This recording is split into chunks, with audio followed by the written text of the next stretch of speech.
आपके पास Xiaomi 15 ultra है, pro है या कोई और फ़ोन है, तो यहाँ पे आप camera shutter sound turn off कैसे कर सकते हैं। यहाँ पे आप कैमरा ओपन करते हैं और यहाँ पे जैसे कि फ़ोटो क्लिक कर रहे हैं तो साउंड आ रहा है।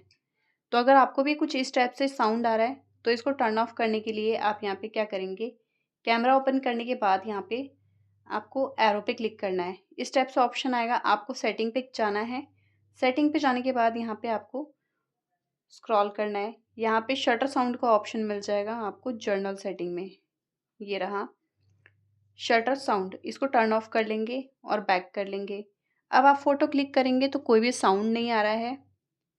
तो इस टाइप से आप साइलेंट तरीके से फ़ोटो क्लिक कर सकते हैं। इसी टाइप की इंटरेस्टिंग वीडियोज़ के लिए आई बटन पे क्लिक कर लेंगे। वीडियो पसंद आए लाइक शेयर सब्सक्राइब ज़रूर कीजिए। मिलते हैं आपको एक नेक्स्ट वीडियो में, तब तक के लिए नमस्कार।